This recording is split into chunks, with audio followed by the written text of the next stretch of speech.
దేవుని యొక్క మహాఘనమైన పరిశుద్ధ నామమును బట్టి ఈ 18వ ఉపవాస శిలువ ధ్యాన సాయంకాల సమయమున విజ్ఞాపన మంగళవార దినమున ప్రభు పేరిట ఏకీభవించిన ఎల్లరకు ప్రభు నామాన మరణాత సంతోషము. లోనికి వెళ్దాం. పరిశుద్ధ గ్రంథములో నుండి రోమా పత్రిక 12వ అధ్యాయము మొదటి నుండి చదువుకుందాం. కాబట్టి సహోదరులారా, పరిశుద్ధమును దేవునికి అనుకూలమును అయ్యున్న సజీవ యాగముగా మీ శరీరములను ఆయనకు సమర్పించుకొనుడి. కొనుడని దేవుని వాత్సల్యమును బట్టి మిమ్మును బ్రతిమలాడుకొనుచు ఉన్నాను. ఇట్టి సేవ మీకు యుక్తమైనది. ప్రార్థన చేసుకుందాం. మహిమా స్వరూపి అయ్యున్న మా దేవ, మాదిరినిచ్చు మా స్వామి, మమ్మ మోక్షము వైపు నడిపించుటకు మహిమను విడచి మట్టి దేహముతో మట్టి మనుషులమైన మా మధ్యలోనికి మట్టికి మన్నుగా చేయబడుటకు ప్రభువా దిగి వచ్చిన స్వామి, నీ దీనత్వము ఎదుట, నీ త్యాగము ఎదుట తండ్రి, పెదవులు కదుపుటకు సైతం శక్తి లేని బలహీనుడను నేను తండ్రి. అట్టి మా చేత నీ వాక్కు వినిపించుకొనుచున్నావు, నీ బిడలను నడిపించుకొనుచున్నావు, బాగు చేస్తూ ఉన్నావు, సరి చేస్తూ ఉన్నావు, సమాధానపరుస్తూ ఉన్నావు. కాబట్టి ఈదన 15వ సమర్పణ శిలువ అంశము ద్వారా మేము చేయనయున్నా విననయున్నా తెలియజేయన ప్రతి సంగతులు గుప్త మూల్యముగా గణనిధిగా మా హృదయములో మీరు అలవర్చి వేసి దీవించి మహిమ పొందుమని మా వాక్య బోధకుడు సర్వ శరీరులకు ప్రభువయ్యుండి కూడా స్వశరీరమునే మా కొరకు త్యాగముగా అర్పించిన యేసు నామమున మిక్కిలి వినయముగా బ్రతిమలాడి వేడుకొనుచున్నాము తండ్రి, ఆమేన్. ఈదన 17వ శిలువ ద్వారా సమర్పింపబడిన ప్రతి సంగతులను త్రిత్వ దేవుడు మనకు బాహాటముగా వినిపింపజేసి మనలను పోషించును కాక. ప్రభునందు దేవుని ప్రియబిడలారా, మన శరీరములను లేక పరిశుద్ధ దేవునికి అనుకూలమైన సజీవ యాగముగా మీ శరీరములను ఆయనకు సమర్పించుకొనుడని దేవుని వాత్సల్యమును బట్టి మిమ్మను బ్రతిమలాడుకొనుచు ఉన్నాను. ఇట్టి సేవ మీకు యుక్తమైనది. ప్రభునందు సంఘమైన వారలారా, దేవుని వాక్యమును బట్టి మన శరీరములను దేవునికి ఇష్టమైనదిగా లేక సజీవముగా దేవునికి సమర్పించుకొనుట. సమర్పణ శిలువ అనగా యేసు క్రీస్తు ప్రభువు యొక్క విషయమై ఆయన మన నిమిత్తము తన ధన మాన ప్రాణములను ఎలా అర్పించుకుని ఉన్నారో మనమును అట్టి తనువును, హృదయమును, మనస్సును, ఆత్మలను ప్రభువుకు ఆ రీతిగా అర్పించుకొనుట ద్వారా సమర్పణ శిలువకు పాత్రులము అగుదుమని పరమ భక్తుడైన పౌలు సెలవిస్తున్నాడు. మీ మనస్సును ప్రభువు యేసుక్రీస్తు ప్రభువు మన పాటలో 7 మాటలు పలికినావా అనేటువంటి కీర్తనలో చివరిలో అంటారు, జనులందరూ ఈ పద్ధతినే, మనం అందరం ఏం చేయాలంట, ఈ పద్ధతిని తూచా తప్పకుండా మనము ఆచరించి మన ఆత్మలను తండ్రికి అప్పగించుకోవాలి అని ప్రభు అంటున్నారు. అర్పణ అనగా సమర్పణ. మన హృదయాన్ని ఏం చేస్తామండి, దేవునికి సమర్పించుకుంటున్నాం. ఈలాగున సమర్పించుకునే విషయములో మీరు రాజీ పడవద్దు అని పౌలు మహాభక్తుడు బ్రతిమలాడుతూ ఉన్నాడు. ఉన్నదంటే అక్కడ రాసిందా లేదా, మిమ్మును బ్రతిమలాడుచున్నాను. ఇట్టి సమర్పణ లేక ఇట్టి త్యాగము లేక ఇట్టి క్రమము మీకు యుక్తమైనది అనగా అనుకూలమైనది అని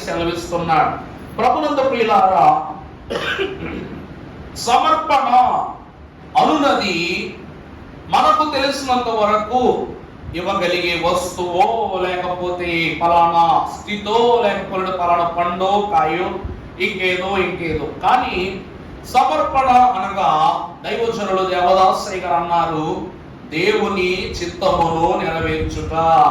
సమర్పణ అంటే ఏంటండి? దేవుని చిత్తమును నెరవేర్చుట ద్వారా మనము దేవునికి ఏమవుతామంట? ఇష్టలం అవుతాం. ఇష్టలు అనగా అంగీకరింపబడిన వారం అవుతాం. అందుకే ఎవరు నా చిత్తమును నెరవేర్చుదురో వారు నా తండ్రి ఇష్టములో ప్రవేశించుదురు. అందుకే జనకుని ఇష్ట జనము వచ్చును, అంగీకరింపబడిన వారు వరుస. ఇక్కడ మనము చూసినట్లయితే ఈ రోజున దేవుని చిత్తములో మనము ఇచ్చున్నది సమర్పణ అయితే, దేవుని చిత్తములో క్రీస్తు తన భుజములపై మోసినది సమర్పణ సిలువ. అంటే తండ్రి అయ్యున్న దేవుని చిత్తములో ఈ లోకమునకు అనుగ్రహింపబడిన సిలువయే సమర్పణ సిలువ. వాక్యము చూసినట్లయితే గలతీ పత్రిక 2వ అధ్యాయము 20వ వచనం చదువమ్మా. నేను క్రీస్తుతో కూడా సిలువ వేయబడి ఉన్నాను,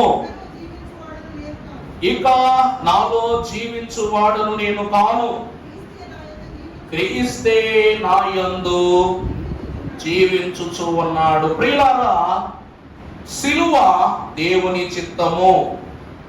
సిలువను ఎత్తుకొనుట, యేసు క్రీస్తు ప్రభువుని ఎత్తుకొనుట దేవునికి ఇష్టం. అర్థమవుతున్నమాట? దేవుని చిత్తం అంటే ఏంటి? దేవునికి ఇష్టమైనది చేయటం, అంగీకారమైనది చేయటం. ఈరోజు తండ్రి అయిన దేవునికి కూడా యేసు క్రీస్తు ప్రభువు సిలువ ఎత్తుకోవటం దేవుని చిత్తం. మీరు నాకు సిలువేలా, నా తండ్రి నేను నిర్ణయించి ఉన్నారు కాబట్టి నేను సిలువను ఎత్తుకోవటాను అంటారు యేసు క్రీస్తు ప్రభు. రెండవది, ఈ సిలువను ఎత్తుకొనుట ద్వారా ఈ తరుణము వరకు కుమారుడను అయ్యున్న నేను ఈ సిలువను అంగీకరించి నన్ను సిలువకు సమర్పించుకునుట ద్వారా నేను వారసుడనయ్యాను. సిలువను ఎత్తుకోవడాన్ని బట్టి యేసుక్రీస్తు ప్రభు ఏమయ్యారట?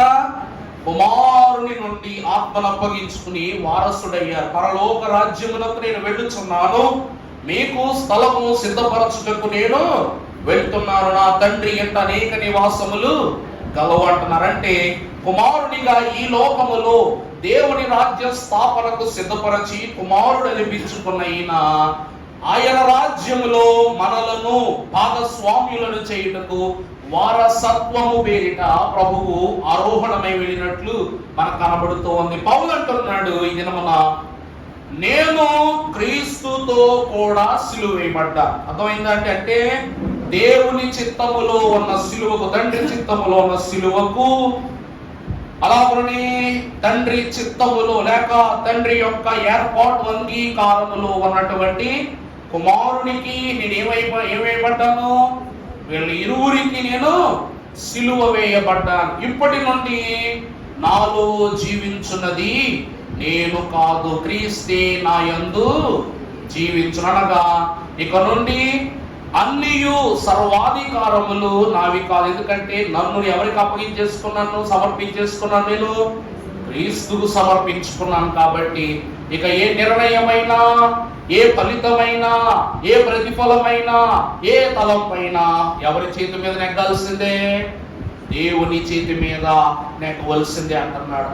అందుకే ప్రియులారా, సమర్పణ సిలువలో ఇమిడిపోయి మేలులను విస్తార భాగ్యముగా అందించిన పౌలు ఈ సత్య వాక్కును పలుకుచూ ఉన్నారు. మనము చూసినట్లయితే చూస్తున్నాం, దేవుని చిత్తమును నెరవేర్చుట సమర్పణ సిలువ. అంతే కదండి.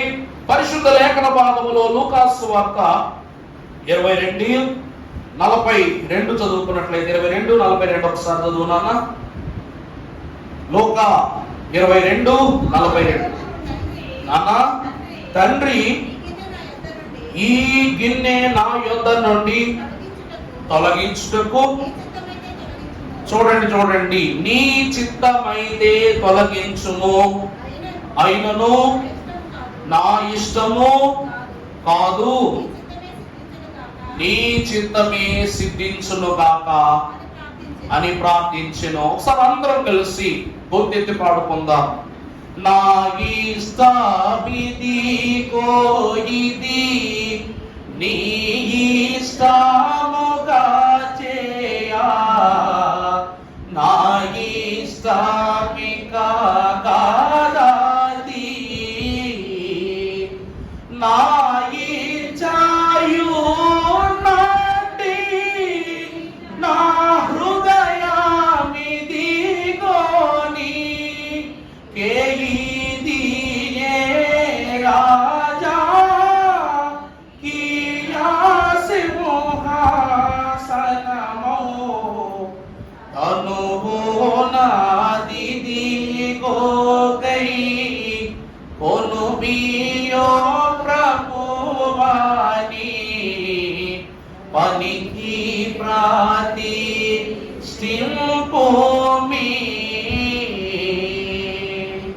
యేసుక్రీస్తు ప్రభు అంతటి గరుడు సైతము ఈ సమర్పణ కీర్తన, అదే కీర్తన అండి. కనువు నాదిదిగోగా ఏ పాట హెడ్డింగ్ చదువుతలే, సమర్పణ కీర్తన. ఆ కీర్తనలో నా ఇష్టం ఇదిగో ఇది, నీ ఇష్టముగా జేయ, నా ఇష్టము కాదది. నా ఇచ్చ అనగా నా కోరిక, ఇచ్చ అనగా కోరిక, వాంఛ. నా ఇచ్చ ఉన్నట్టి నా హృదయం ఇదిగో అంటే నా కోరికలతో నిండిపోయినదే ఈ హృదయం ఇదిగో. కే ఇది ఏ రాజాకీయ సింహాసనం అంటే నాకు పుట్టుచున్న కోరికల ఈ హృదయమును సైతం ఎవరికి అప్పగిస్తున్నా? నీకే అప్పగిస్తున్నా. ఎందుకంటే సర్వాధికారి అయి ఉన్న దేవుడవు నీవు అయ్యున్నావు కాబట్టి నీకు అప్పగిస్తూ ఉన్నానని అప్పగిస్తూ, తనువు నాదిదిగో గై కొనుమియో ప్రభువా నీ పనికి ప్రతిష్ఠింపుమి. అమలారా, దేవుని ప్రియబిడ్డలారా, వాక్యానుసారముగా చూసి యేసుక్రీస్తు ప్రభువు కూడా శారీరక సిలువను, అవమాన సిలువను, శ్రమ సిలువను, శోధన సిలువను ఎత్తుకొనుటకు ముందు గెత్సెమనే సిలువలో పాత్రను చేతబట్టుకుని ఆ పాత్రను తండ్రి చిత్తముగా భావించి, చూడాలి, ఈ పాత్రను ఎవరి చిత్తమంట? తండ్రి చిత్తముగా భావించి, తండ్రి ఇదే నీ చిత్తమైతే అది నా యందు జరుగుతుంది. ఒకవేళ నాకేదో బాధగా ఉందని, నాకేదో వేదనగా ఉందని నేను అనుకుంటున్నాను, నేను చెప్పాను, కానీ దీనిని ఎత్తుకొనుట, నేను దీనిని త్రాగుటే నీ చిత్తమైతే నీ చిత్తమే సిద్ధించును కాక అంటున్నారు అన్నమాట. అనగా ప్రియులారా, దేవుని చిత్తాన్ని ఒప్పుకుంటే వాళ్ళే నిజమైన వారసులు. దేవుని చిత్తాన్ని ఎవరు కలిగి ఉందరో వారు నిజమైన సమర్పణకు పాత్రులవుతారు. ఈరోజు మనము దేవునికి ఫలానాని ఫలానాని ఫలానాని ఇస్తా ఉంటాం. నిజముగా దేవుడే మన యొద్దకు వచ్చి నాకు ఫలానా కావాలని అడిగాడు అనుకోండి, అప్పుడు నేను ఆలోచించకుండా ఇవ్వగలను అన్నవారు ఎంతమంది ఉన్నారు? చేతులు ఎత్తండి. ప్రభు స్వయముగా నీ ఎదురుగా వచ్చి, నేను నాకు నీ యొద్ద నుండి ఫలానా కావాలి, దేవుడు నీ దగ్గర లేదేమో అడగడం, ఉన్నది అడుగుతాడు. కావాలి అని ఎవరైనా ఉంటే ఎంతమంది ఇస్తారు? మరియమ్మ గారు 1, జేమ్ గారు 2, 3, 4, 5, 6, 7, 8, 9, ఒకరి తర్వాత ఒకరు ఇస్తున్నారు. సరే, మొత్తం ఫుల్ కౌంట్ చేసుకుంటాను నేను. ఒకవేళ నీ యొద్ద లేనిది అడిగితే ఎంతమంది ఇవ్వటానికి ఇష్టపడతారు? అడిగేది నీ దగ్గర లేనిది ఇవ్వడం కష్టతరమైంది, కానీ దేవుడు నిన్ను అడిగాడంటే ఖచ్చితంగా నీ వల్ల అవుతుందని పరిస్థితి ఉంది. 1 కోటి రూపాయలు అడిగాడు. ఉదాహరణకు మాట అనుకుందాం, మనకు ఒక బలహీనత, జబ్బు వచ్చింది. అప్పటి వరకు మన దగ్గర చేతిలో సర్వసాధారణ ఇల్లు గడుపుకునే ఖర్చులు కూడా డబ్బులు లేవు. ఒక బలహీనత వల్ల ఆసుపత్రిలో చేరితే 1,00,000 రూపాయలు ఖర్చు అవుతా అంటారు. డబ్బులు ఎక్కడి నుంచి వచ్చేస్తాయి నీకు? 1,00,000 రూపాయలు. ఇంట్లో అన్నం పుట్టడానికి, ఆహారం ఆకలి తీరటానికి ఒక 100 రూపాయలు 200 లేని నీకు అప్పటికప్పుడు 1,00,000 రూపాయలు ఎలా పడతాయి? నీ దగ్గర లేనిది నీ అవసరపు నిమిత్తము దేవుడు కలిగించేస్తున్నాడు. ఈ రోజున దేవుడు కూడా నీ యొద్ద లేనిది అడగడు, ఉన్నదే అడుగుతాడు. అలాగే నీ ఆస్తులు పాస్తులు అడగడు. ఆయన అడిగిన దానిని నువ్వు ఇవ్వాలి అంటే ప్రియులారా, దేవుని వాక్యం సెలవిస్తూ ఉంది, ఆయన అడుగునది లోక సంబంధమైనది ఏది కాదు, పరలోక సంబంధమైనది. అమ్మా కాక్రోచ్ అవుతుంది పక్క చూసేయండి అనుకుందంతా ఉదయం అభ్యాస పైపడే కదండి, లేకపోతే ఎవరి మీద చిన్న భిన్నం చేసేది ప్రభునందు ప్రియులారా. అందుకే దేవుని వాక్యం అంటుంది, దేవుని చిత్తమును నెరవేర్చువాడు దీవింపబడును, ధన్యుడగును అంటున్నారు. వాడు చూద్దాం. పరిశుద్ధ గ్రంథంలో మత్తయి 7:21 ఒకసారి చదవండి. మత్తయి 20. ప్రభువా ఓ ప్రభువా అని నన్ను పిలుచు వాడు ప్రతి వాడును పరలోక రాజ్యములో ప్రవేశింపడు కానీ పరలోకమందున్న నా తండ్రి చిత్త ప్రకారము. అర్థమైందండి? అర్థమైన సమర్పణ, దేవుని ఇష్టాన్ని నెరవేర్చడాన్ని బట్టి తండ్రి పరలోక రాజ్యాన్ని ఇస్తాను, అంతే మాత్రం. కానీ ప్రభువా నేను నీ ఆలయానికి కుర్చీలు ఇచ్చానయ్యా, ప్రభువా నేను ఈ ఆలయానికి సిమెంట్ ఇచ్చాను, ప్రభువా నేను ఈ ఆలయానికి ఇసుగిచ్చాను, ప్రభువా నీకు ఐరన్ ఇచ్చాను, ప్రభువా నేనే ధారాళముగా ఎప్పుడు ఏం జరిగినా ధారాళమైన హస్తంతో చేస్తున్నాను, నన్ను గుర్తించుకోవా, నన్ను పట్టించుకోవా అంటే యేసు ప్రభు అంటారు, ప్రభువా ప్రభువా ప్రభువా అని నన్ను నిత్యము పిలిచేవారులారా మీకు చెప్తున్నా, నన్ను పిలవడం వల్ల ఏమాత్రం ఏం లేదు, మీకు ఉపయోగం లేదు. ఎందుకంటే నన్ను మెప్పించడం వలన మీకు కరిగేది ఒరిగేది ఏమి లేదు. మీరు ఒప్పించవలసింది, మెప్పించవలసింది ఎవరిని? నా తండ్రిని. అందువలన నా తండ్రి చిత్తమును నెరవేర్చువాడే రాజ్యవారసుడవుతాడు. యేసుక్రీస్తు ప్రభువు తండ్రి కోరుకున్న సిలువను ఎత్తుకోవడం వల్లే కదా, లోకమును ఎంతో ప్రేమించను అని చెప్పిన మనల నిమిత్తం సిలువ ఎత్తుకోవడం వల్లే కదా ఆయన కూడా రక్షింపబడ్డారు, వారసుడే. అవునా కాదండి? ఒక మాట చెప్పండి, నిజమా కదా? యేసుక్రీస్తు ఈ లోకానికి వచ్చి మనులు మకుటాలు తండ్రికి ఇచ్చారా? గొప్ప గొప్ప విషయాలు ఏమైనా చేశారా? ఏం చేయాల. ఒక వైద్యుడు చేసినట్టు రోగములకు శుద్ధినిచ్చారు. ఇవి చేశాను తండ్రి, నేను ఎంతో మందికి రోగాలు న్యాయం చేశానంటే డాక్టర్ అవ్వచ్చును కదా అంటారు తండ్రి. మంచి బోధకుడు, మంచి బోధలు చెప్పాను, ఎంతో మంది నడిపి సువార్త కార్యక్రమాలు చేశానంటే నేను ఆనాడు అహరోను కుటుంబాన్ని పెట్టుకోలేదా అంటాడు దేవుడు. అదంతా కాదు తండ్రి, నేను నీటి మీద నడిచాను, అద్భుతాలు చేశాను, ఆనాడు ఏమైనా చేశానంటే ఆ కాలంలో సమయులతో నేను అద్భుతాలు చేయించలేదా? ఎలీషాతో చేయించలేదా? ఏలియాతో చేయించలేదా? వాళ్ళు చేసిన అద్భుతాలు కాదా? మరి వారికి మించి నిన్ను వారసునిగా నేను ఏర్పరచుకోవాలంటే నా చిత్తాన్ని నెరవేర్చాలి. అహరోను ఈ అతి పరిశుద్ధ స్థలములోనికి గొర్రె పిల్ల రక్తమును తీసుకుని వచ్చి ప్రోక్షణ చేశాడు. కానీ నా ప్రియ కుమారుడును దేవుని గొర్రె పిల్ల అయ్యున్న నీవు నీ రక్తమునిస్తేనే అహరోను యొక్క పనికి నీ పనికి తేడా తెలుస్తుంది. అవునా కాదా? ఏలియా ఆకాశములో నుండి అగ్నిని దింపి, పరిశుద్ధ అగ్నిని దింపి బయలు ప్రవక్తలైన వారికి సమాధానం చెప్పాడు. కానీ ఈ రోజు నువ్వు సర్వలోకానికి సమాధానం చెప్పాలంటే తాను అగ్నిని దింపినట్లు నువ్వు అగ్ని వంటి శ్రమలను సహించాలి, ఆ సిలువను ఎత్తుకోవాలి. అప్పుడే ఏలియాకున్న రోషానికి నీకున్నటువంటి తగ్గింపుకు తేడా.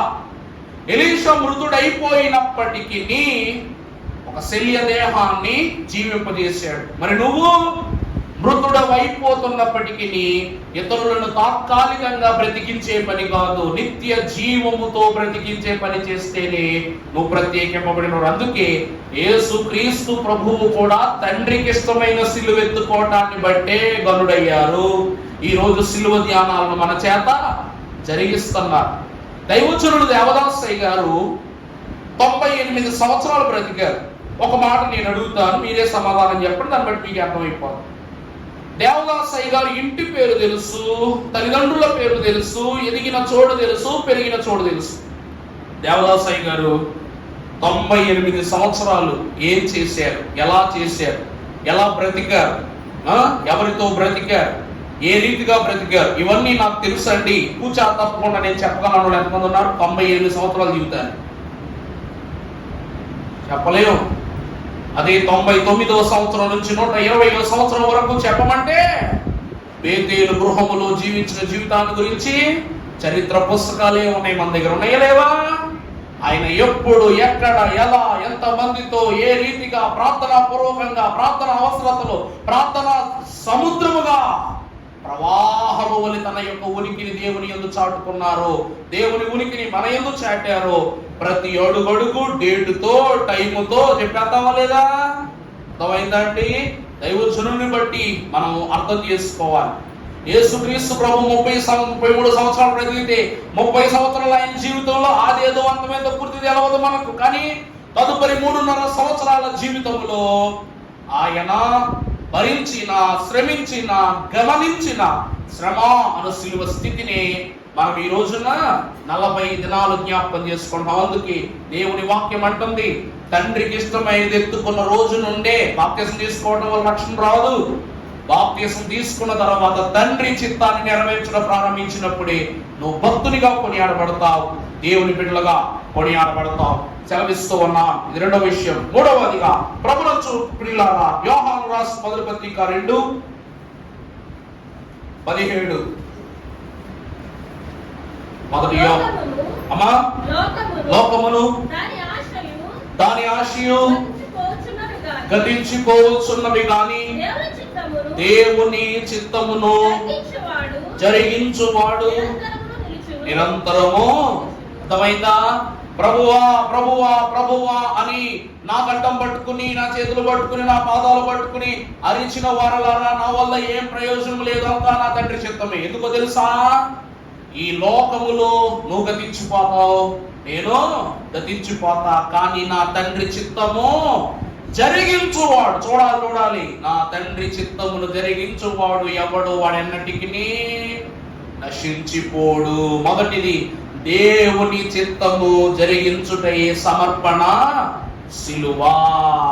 సిలువ అనగా దేవుని చిత్తం, దేవుని జ్ఞానం. ఆ జ్ఞానములో సమర్పించుకున్న హృదయంతో ప్రభు తలుచుకుంటే అబ్రహామును మహిమని చెప్పలేరా? సిలువని అబ్రహామును వెతుకోవయ్యా, నీకెంత వంశావళి ఇస్తున్నాను, అందరినీ నడిపించగలవు, గమనించగలవు, వెతుకోమని చెప్పలేడా? అబ్రహాము ఉండుటకు అతడు విశ్వాసే గాని ఈ సిలువనెత్తుకొనగలిగేంత సమర్థుడు ఆడు. ఏలియా ఉన్నాడు, సమూయేలు ఉన్నాడు, ఎలీషా ఉన్నాడు, యాకోబు ఉన్నాడు, న్యాయాధిపతులు ఉన్నారు, ప్రవక్తలు ఉన్నారు, యాజకులు ఉన్నారు. ఇంతమంది ఉన్నా వారందరినీ బట్టి యేసుక్రీస్తు ప్రభువును మాత్రమే ఎన్నుకొనుటకు గల కారణం ఏమిటంటే ఈయన ఒక్కడే అంతటి సమర్పణ హృదయము గలవారు. అందువలన ప్రభువు చిత్తాన్ని నెరవేర్చడానికి బైబిల్ మిషన్ లో దేవదాసయ్య గారు ఎలాగో అలాగుని పరలోక స్వాస్యమును అనుకూలపరచుటకు యేసుక్రీస్తు ప్రభువు సమర్పింపబడ్డారు. రెండవదిగా చూస్తే 4వ అధ్యాయం 1 యోహాను 4:9 చదవమ్మా. ఆయన ద్వారా జీవించున్నట్లు దేవుడు తన అద్వితీయ కుమారుని లోకములోనికి పంపెను.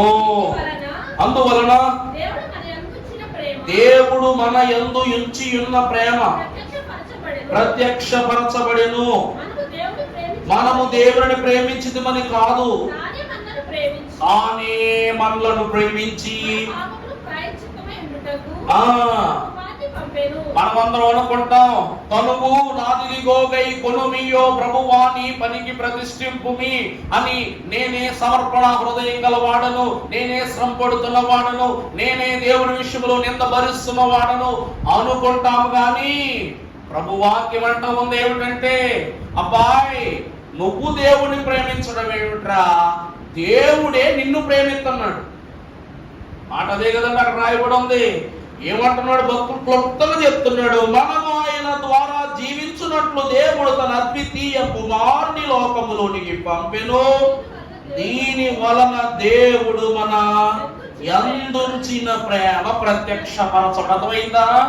ప్రేమ ప్రేమ అనుచు నేను దేవునికి అన్ని ఇచ్చి ఉన్నాను అనుకునే ప్రతి ఒక్కరు అంటున్నారు, అసలు తాను నిజంగా ప్రేమించిన ద్వితీయ కుమారుని, ప్రేమ స్వరూపి అయిన దేవుని నీ యొద్దకు పంపి ఆయన మొట్టమొదటిగా ప్రేమను ప్రత్యక్షపరుచుకున్నారు. ఇది సమర్పణ. ఆయన ప్రేమించే తన ద్వితీయ కుమారుని నీ కొరకు ఈ లోకమునకు ఇవ్వడం మొదటిగా తండ్రి చేసిన త్యాగం. సమర్పణ శిలువ తండ్రి త్యాగంతోనే మొదలైంది. తర్వాత వచనం ఏంటన్నది? మనము దేవుని ప్రేమించి, ఎందుకంటే మనం అనుకుంటున్నాం మనం ప్రభువుకు ప్రార్థన చేయటం వల్లే కదా యేసు ప్రభువుని పంపించారు. పాత నిబంధనలు అందరూ అంటున్నారంట. ఏమనంటున్నారంట? మేము ఎన్ని నైవేద్యాలు పెట్టాం, ఎన్ని బలులు ఇచ్చాం, ఎన్ని అర్పణలు చేశాం, ఎన్ని త్యాగాలు చేశాం, బబులోను చెరలో ప్రభువును స్తుతించాము, ఆ తదుపరి కేద్రోను చెరలో వారిని స్తుతించాము, ఆ కాలములో కురేషు కాలములో ప్రభువును చెరలో స్తుతించాం. ఎంతమంది నశించిపోతూ దేవునికి పెట్టిన కన్నీళ్ల ద్వారా తండ్రి మాకు యేసుక్రీస్తు ప్రభువుని ఇచ్చారనుకుంటున్నారు. తప్పు. అసలు ఆయన మనలను ప్రేమించారు కాబట్టి యేసుక్రీస్తు ప్రభువుని లోకానికి అందించారు.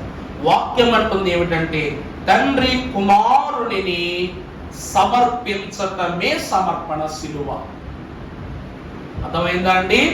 నీకు ఇష్టమయ్యేలా చెప్పాలంటే నీకు ఇష్టమైనటువంటి పెద్ద కొడుకు కోసం చిన్న కొడుకును హతమార్చడం.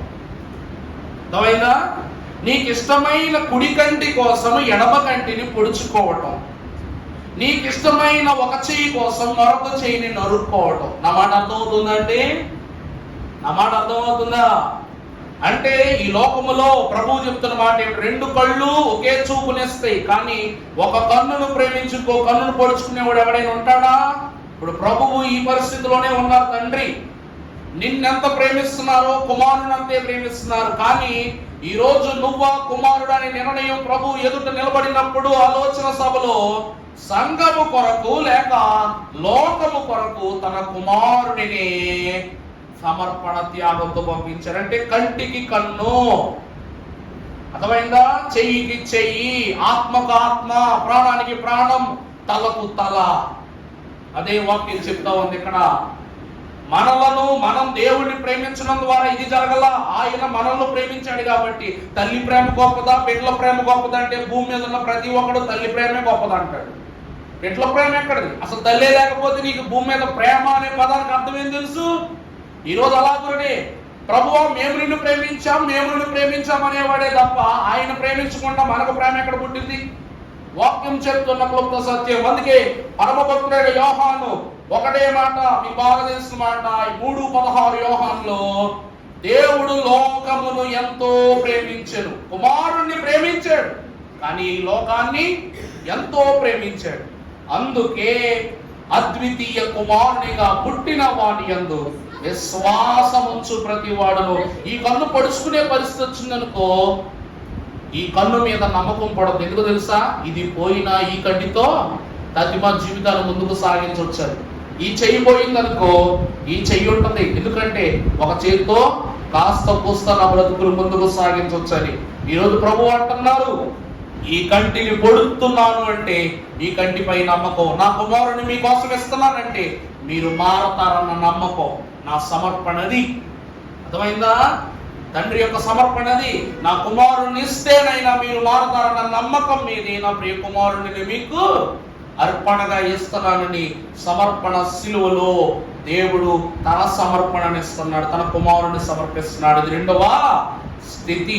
మూడవదిగా చూసినట్లయితే హెబ్రీ పత్రిక 9:27, హెబ్రీ 9:27, మనుషులు ఒక్కసారే మృతి పొందవలెనని నియమింపబడెను, ఆ తరువాత ప్రభులందు ప్రియపెట్టులారా, ఈ లోకములో మనుషులు ఒక్కసారే మృతి పొందును.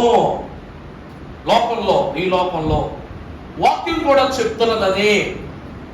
ప్రతి మనిషి కూడా ప్రతి స్థితి యందు కూడా అనుకుంటాడు there is a second option. మనకు రెండవ మరణం అని రాస్తుంది కాబట్టి ఓ మరణం పోయినా రెండవ మరణంలో సరి చేసుకోవచ్చులే అనుకుంటాం. బెబ్బే కష్టం. ఒకసారి నానా కంటిన్యూ చేయమ్మా మాధవ్ 27 చదువు.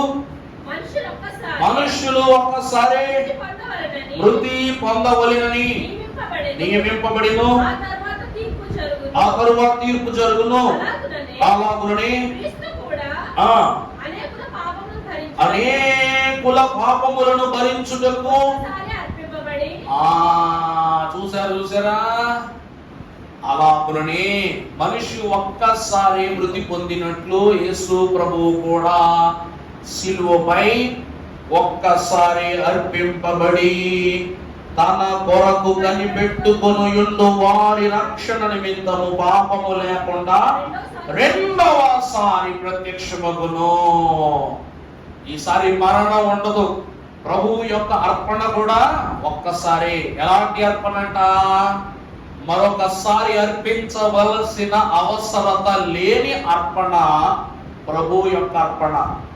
ఈరోజు పగటికి తిన్న ఆహారం మధ్యాహ్నానికి, మధ్యాహ్నానికి తిన్న ఆహారం సాయంకాలానికి అరిగిపోద్ది, మరలా పగటికి ఆకలేస్తుంది. యేసు క్రీస్తు ప్రభువు పెట్టిన ఆహారము శిష్యులకు ఆ రాత్రి కాలము ఇది రొట్టె ద్రాక్షరసం అనుకుంటే అరిగిపోద్ది.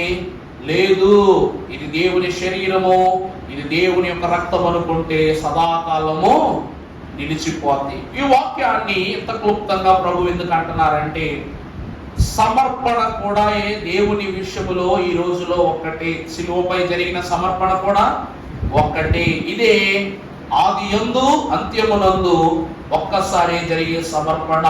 మృతి పొందిన మనుష్యుడు బ్రతుకుట ఎట్లా సాధ్యం కాదో దేవుని చిత్తం లేకుండా, అలాగే దేవుని చిత్తములో జరిగిన ఈ సమర్పణ కూడా అటువంటిది. మీకు అర్థమయ్యేలా చెప్పాలంటే, పరిశుద్ధ గ్రంథం ప్రకారం సిలువ ఒక్కటే, సిలువ అనేటువంటిది ఒక్కటే, సువార్త ఒక్కటే, తర్వాత రక్షణ ఒక్కటే, పరిశుద్ధ గ్రంథము ఒక్కటే, దేవుని రాజ్యము ఒక్కటే, అలాగుని దేవుడు ఒక్కడే. రిఫరెన్స్ చెప్తాను, రాసుకోండి.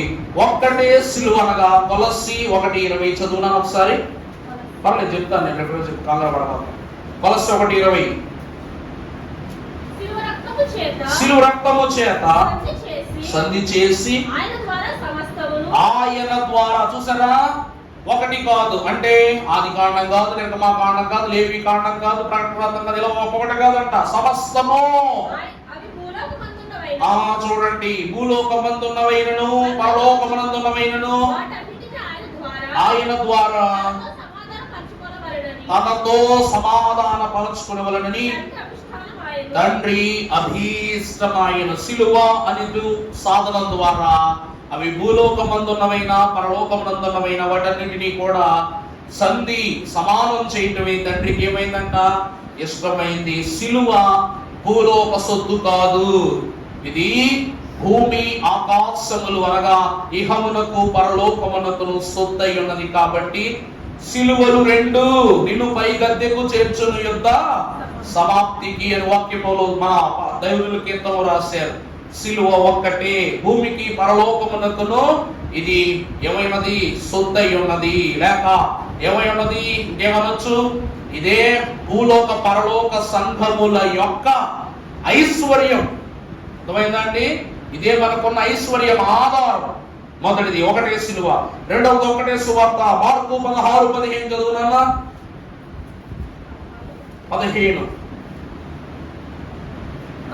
మరియు నేను సర్వలోకమునకు వెళ్ళి,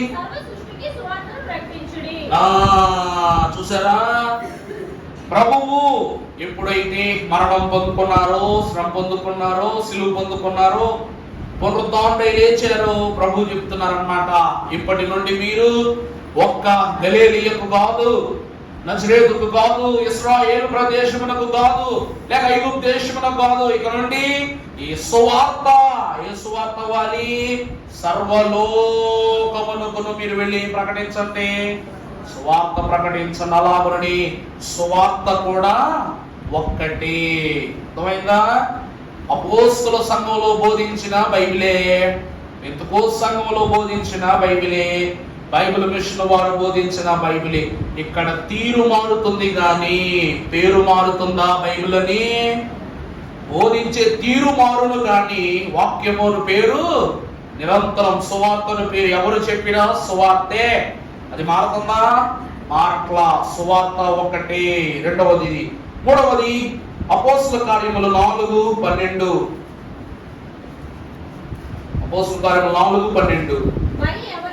మరి ఎవ్వరి వలననైనా రక్షణ కలుగదు, ఈ నామముననే మనము రక్షణ పొందవలెనని కానీ ఆకాశము కింద మనుష్యులకు ఇయ్యబడిన. అర్థమైందండి? ఒక్కటే రక్షణ. మరి ఏ నామము ద్వారా ఈ రక్షణ మనకు రాదు? ఆ నామం ఏ నామం? యేసు నామము. యేసు అనగా రక్షకుడు. చెప్పాను కదా గతంలో. ఈ భూమి పైన యేసు దాసని లేక క్రీస్తు దాసని లేకపోతే జోసఫ్ యేసు అని పేరు పెట్టుకుంటారు. మన పేరుకు ముందో యేసు వెనకాల క్రీస్తుని మనం పెట్టుకోగలమేమో కానీ యేసు క్రీస్తు అని ఎవరైనా జాబితాలో రాయించుకున్నారా ఈ లోకంలో? ఏ క్రైస్తవుడు ఆ ధైర్యం చేయలేడు. పాస్టర్ యేసు ప్రభు అని రాయించుకుంటారు ఎవరైనా? చెప్పండి. రెవరెండ్ యేసు ప్రభు అని. లేకపోతే మామూలుగా ఫాదర్లు మాకే ధైర్యం లేదు, మరి మేము మీకేం పెడతాం యేసు ప్రభు అని? పుట్టే మా పిల్లలకు పెట్టుకుని భయం. ఎందుకంటే ఆ పేరుకు అపకీర్తి తెచ్చి పెడితే దాన్ని బోనస్ గా మొయ్యాలి మేము. అవునా కాదండి? ఆ పేరుకు కానీ అవమానం తెచ్చే రీతిగా పొరపాటు పెట్టలో తయారైన ఆ పేరు పెట్టినందుకు మనకు ఆ పేరుకు విలువను తీసిన దానిని బట్టి ఆ తప్పిదమును జీవితకాలం బరాయించుకోవాలి. అందుకే వాక్యం అంటూ ఉంది, ఒక్క నామము ద్వారానే రక్షణ, అది యేసు నామం. ఒక్కటే నామం. ఈ నామం వల్ల తప్ప మరి ఏ నామం వలన మనకేం లేదు, రక్షణ కలుగుదు. ఒకటే పేరు. తర్వాత 2 తిమోతి 2 నేను కూడా తప్పులు చదివేస్తున్నా. 3:16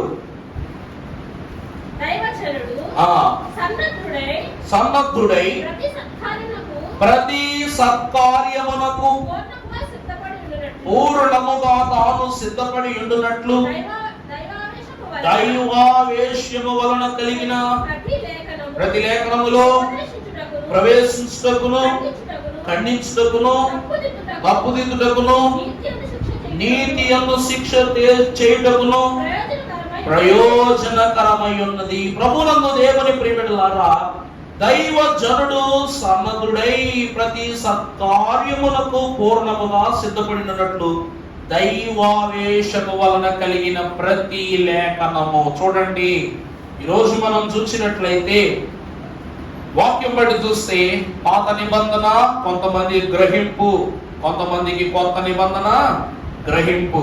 కానీ ఇది ఒకప్పుడు ధర్మశాస్త్ర గ్రంథంగా పాత నిబంధనకు, లేఖనము తదుపరి కృపాశాస్త్ర గ్రంథంగా పౌలు పత్రికలు, సువార్తలు, యేసుక్రీస్తు ప్రభు జన్మ చరిత్ర, జీవనకాల చరిత్ర మరి కొంతమందికి అగుపడింది. ఈ రోజు కూడా మనం చూస్తే కొన్ని సంఘాల్లో, ఉదాహరణకు బాబురావు గారి సంఘంలో క్రిస్మస్ పండగ, పునరుద్ధాన పండగ ఈ క్రమాలు జరగవు. తెలుసు కదండి మనకు.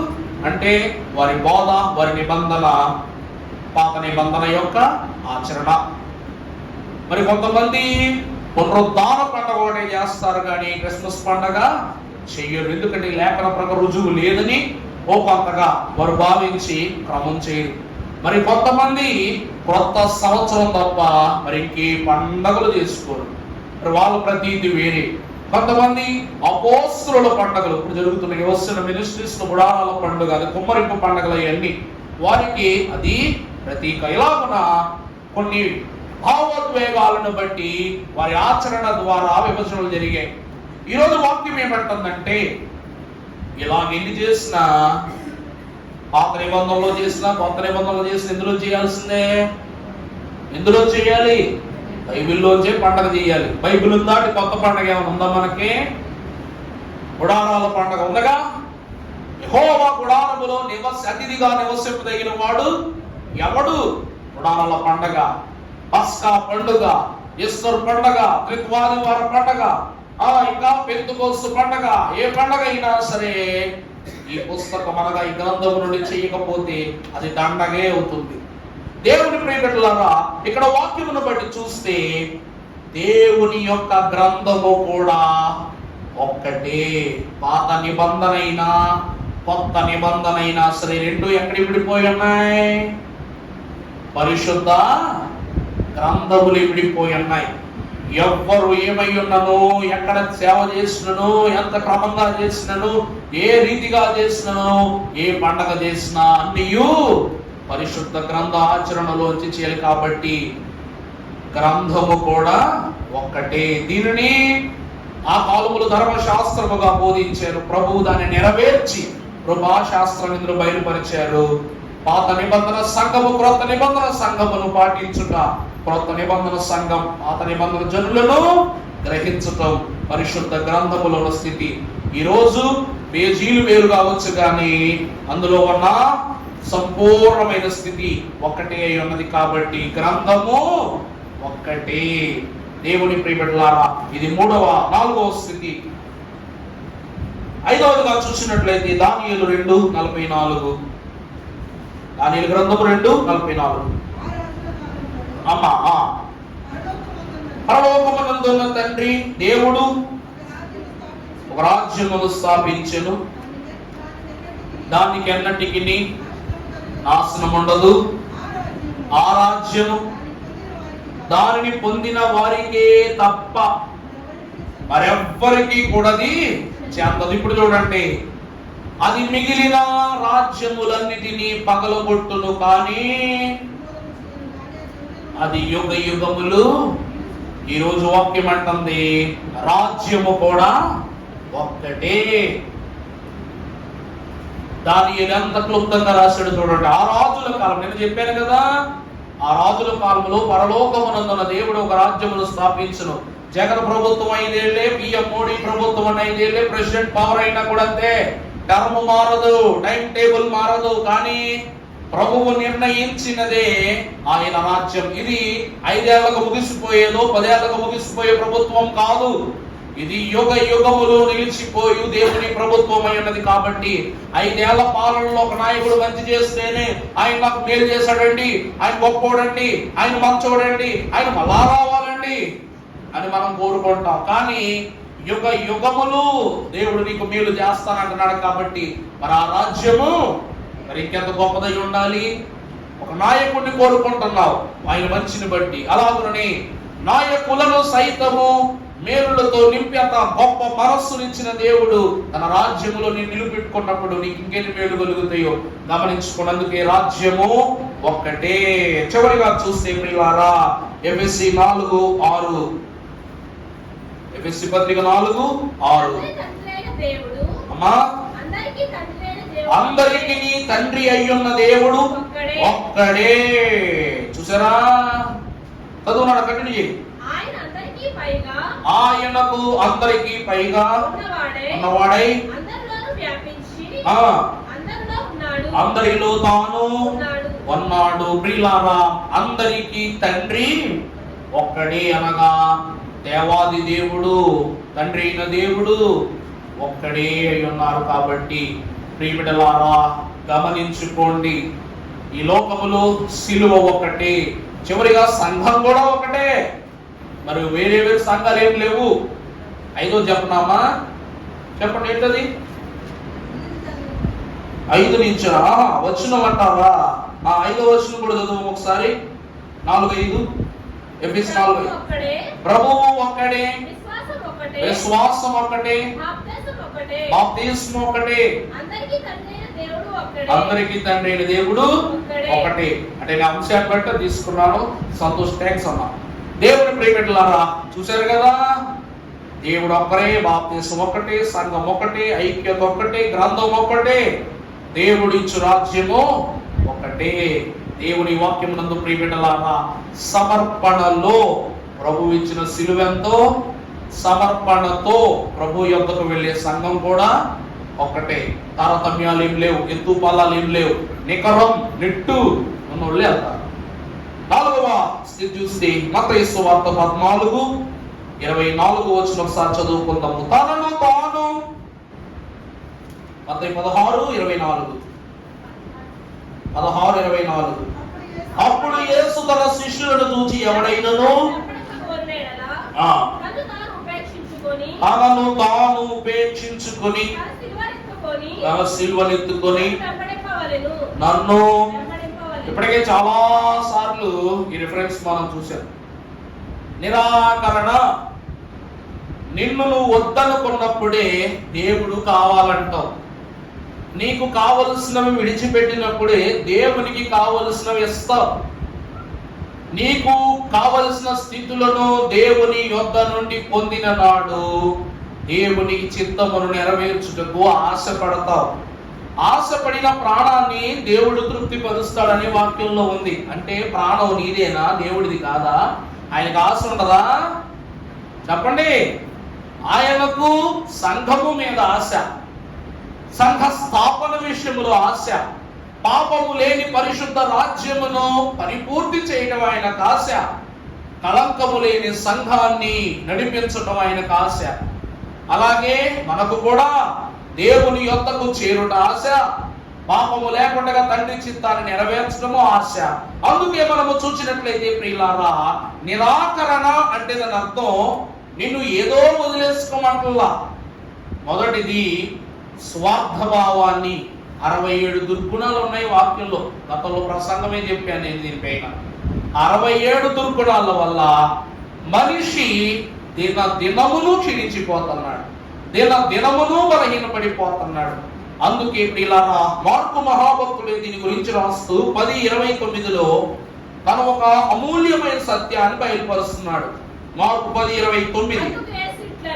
అందుకు యేసు ప్రభువు ఇట్లు అనెను, నా నిమిత్తమును సువార్త నిమిత్తమును ఇంటినైనను అన్నదమ్ములనైనను అక్క చెల్లెండ్రునైనను తల్లిదండ్రులైనను పిల్లలనైనను అమ్మా భూములనైనను విడిచిన వాడు ఇప్పుడు ఇహ మందు హింసలతో పాటు నూరంతలుగా ఇండ్లను అన్నదమ్ములను అక్క చెల్లెండ్రను తల్లులను పిల్లలను భూములను రాబోవు లోకమందు నిత్య జీవము పొందురని మీతో నిశ్చయముగా చెప్తున్నాను. మొదటి వారు అనేకులు, కడపటి వారు కుదురు, కడపటి వారు మొదటి వారు కుదురు అనేను. చూసారా? దేవుని కొరకు నిన్ను నువ్వు నిరాకరించుకుంటే బిడ్డలని, ఆస్తులని, పాస్తులని వగేరాని, ఈరోజు కాస్త వాక్యం ఒక 10 నిమిషాలు పెరిగితే బాధ. అమ్మా ఇస్తేరాణి గారు, ఆ తోటల అయ్యగారు ఏమంటారు? మొట్టమొదటి వాక్యం మొదలు పెట్టేటప్పుడు 2 గంటల వరకు ఖచ్చితం. మీరు పక్క వాళ్ళని ఇబ్బంది పెట్టొద్దు, ఇప్పటికిప్పుడే మీ కొరకు ద్వారాలు తెరవబడ్డాయి, వీళ్ళక్కడ వెళ్ళటానికి వీలుగా ఉండే ద్వారాల దగ్గర కూర్చోండి అని చెప్పేసి వాక్యం ప్రారంభిస్తారు. వాక్యం ప్రారంభించి ఆయన క్రమాన్ని చెప్పి వెళ్ళిపోతారు. యేసుక్రీస్తు ప్రభువు కూడా మిమ్మల్ని ఇబ్బంది పెట్టకుండా ఒకే మాట చెప్తున్నారు. ఏమిటి తెలుసా?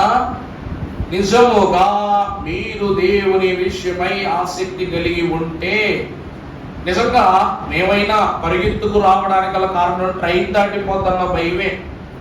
లేకపోతే అందరూ వాళ్ళకు అనుకూలమైన టైంకే ట్రైన్లు దొరుకుతాయి అన్న ఇది నుండి 2 దాటిదాకా మనం ఉండమండి. అది కారణం ఏంటి?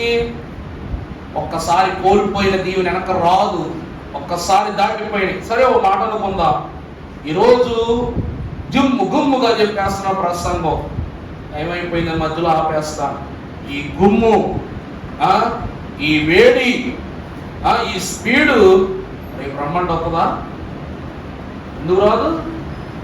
పుస్తకంలో ఉన్నదే కదా, బైబిల్లో ఉన్నదే కదా. ఎందుకు రాదు? ఎందుకు రాదంటే నడిపింపును తడబాటులో తీసుకెళ్తే తడబాటు నడిపింపులోనికి పోనివ్వదంట. దేవదాసయ్య గారు మరీ చెప్పారు. నిద్ర ముఖముతోనైనా దేవుని సన్నిధిలో ఉన్నావు అంటే నీకు నిద్ర వచ్చినా ఏదో నీ కళ్ళు నిద్రపోతున్నా మనసు మాత్రం వాక్యం ఏం చేస్తుందంట? వినటానికి ప్రయత్నిస్తుందంట.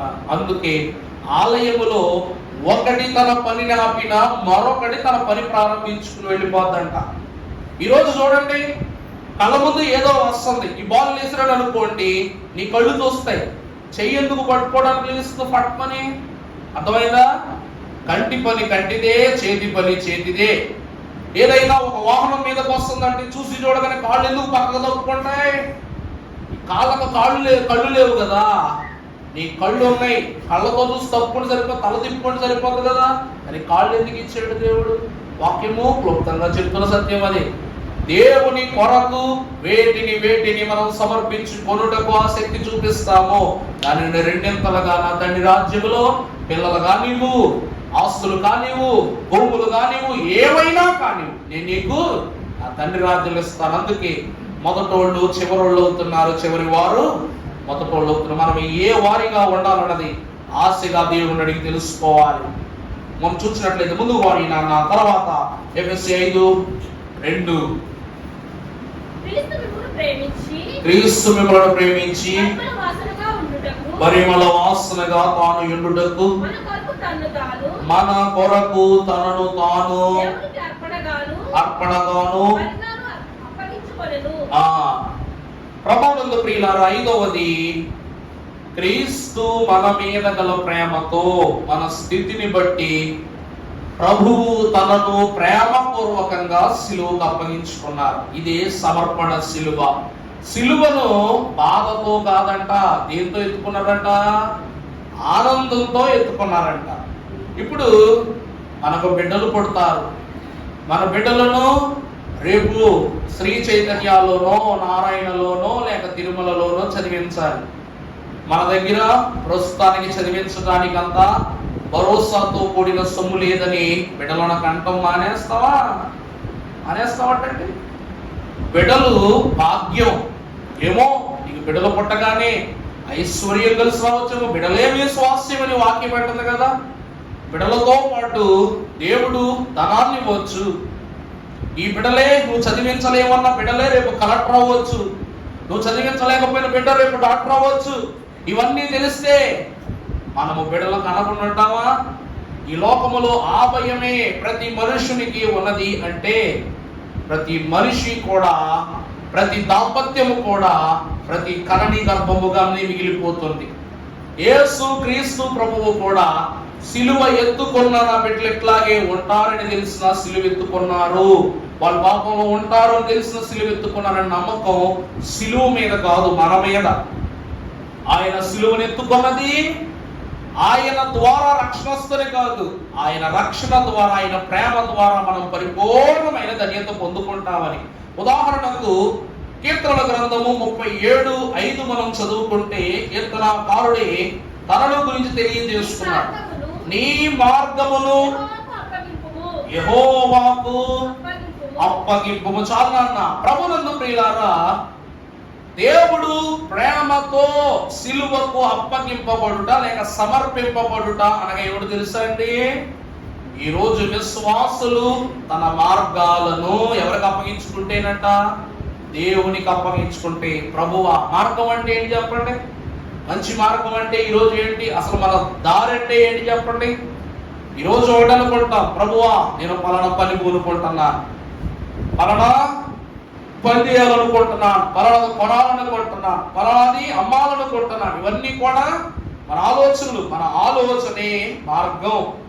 అందుకే ప్రభు అంటారు, నేనే మార్గమును సత్యమును జీవమును అంటారు. నీ జీవితమునకు మార్గదర్శకుడు ప్రభు అయి ఉన్నప్పుడు నీ బిడలను సాకువాడాయని, నిన్ను ఎత్తువాడాయనే, తట్టువాడాయని, నడిపించువాడాయని, పడినప్పుడు లేపువాడు ఆయనే. నీ తిండి, బట్ట, బస, శుద్ధి అన్ని ఎరిగిన దేవునికి ప్రేమ కంటే గొప్పగా, అంత గొప్ప ప్రేమను చూపి నిన్ను నడిపిస్తున్న దేవుని కంటే గొప్పగా మన ఆలోచన, మన ప్రేమ ప్రభువును చేరగలదా? దౌతు నీకు అర్థం కావట్లేదా? ఓ మాట. ఈరోజు పిల్లోడికి bag, shoes, school uniform etcetera అన్నీ కొంటున్నావు. ప్రేమ లేకుండా కొంటున్నావు, వాడికి అవసరం కాబట్టి కొంటున్నావా నువ్వు?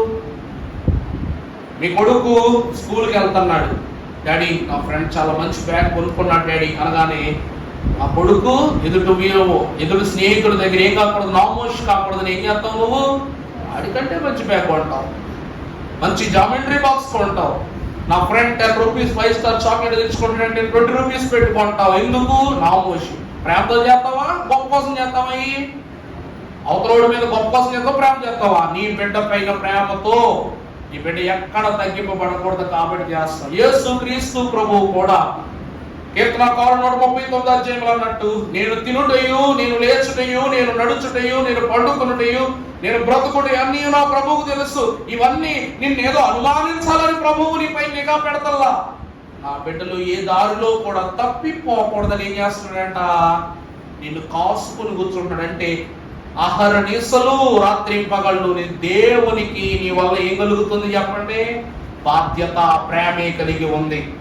మన బిడ్డలకు బోపెట్టి కానీ మనము భోజనం చేయం. ప్రేమ.